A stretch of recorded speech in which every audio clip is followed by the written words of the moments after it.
Bonjour Jean-Michel. Bonjour Xavier. Donc tu es président et fondateur de Testoun. C'est ça, oui. Et donc on va parler là aujourd'hui de RE 2020, de mesures et de contrôle de fin de chantier. Oui. Alors quelles sont les nouveautés apportées par la RE 2020 en termes de mesures et de contrôle de fin de chantier? Alors la RE 2020, donc, qui est maintenant en place depuis le début de l'année et qui succède à la RT 2012, donc, impose de nouvelles obligations dans le cadre des contrôles de fin de chantier dans la construction neuve. Et il y a principalement 3 volets qui vont aujourd'hui affecter les personnes qui font ces mesures de fin de chantier. Il y a un premier volet qui est le plus important, c'est celui qui concerne le contrôle des systèmes de ventilation, puisque ça c'est vraiment une nouveauté, c'est qu'on va maintenant vérifier le bon fonctionnement, la performance et également les bons débits qui sont donnés sur les systèmes de ventilation. La deuxième évolution, qui est un petit peu moins importante, mais qui est quand même significative, c'est que désormais, si on utilise une méthode d'échantillonnage pour faire les tests d'étanchéité à l'air, comme c'était un petit peu l'habitude avec la RT 2012, l'utilisation de cette méthode d'échantillonnage va impliquer une pénalité dans la prise en compte de cette perméabilité à l'air. Et donc, ça va ramener la possibilité de faire un test sur le bâtiment complet.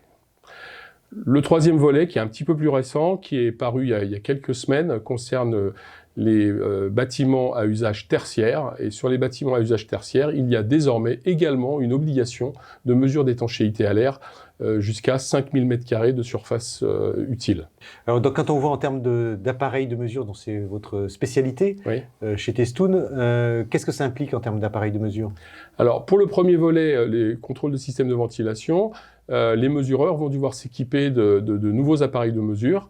D'une part, ils vont devoir contrôler les pressions aux bouches. Pour ce faire, ils ont besoin de manomètres spécialisés pour faire des mesures de pression aux bouches. Et lorsqu'il s'agira de systèmes de ventilation complexes, notamment du double flux, il sera également nécessaire de mesurer les débits de ventilation sur les bouches de soufflage et les bouches d'extraction. Et pour cela, ils devront s'équiper de débitmètres, qui sont en général des appareils constitués d'un anémomètre et d'un cône de mesure qui va être positionné sur les bouches de ventilation pour faire ces mesures. Ces appareils nécessitent également d'avoir un étalonnage très très spécifique. Ça, c'est pour la ventilation. Pour les deux autres sujets qui sont liés à la perméabilité à l'air, donc nous parlons de portes soufflantes, et que ce soit la mise en place d'une pénalité, mais également l'utilisation dans le cadre du tertiaire. Dans les deux cas, les mesureurs vont être incités à faire l'acquisition de matériel dit grand volume. Alors qu'est-ce que c'est qu'un matériel grand volume? Il s'agit de portes soufflantes, comme à l'habitude, mais ces portes soufflantes vont être équipées de plusieurs ventilateurs, et donc on va pouvoir répartir ces ventilateurs sur plusieurs portes dans un bâtiment.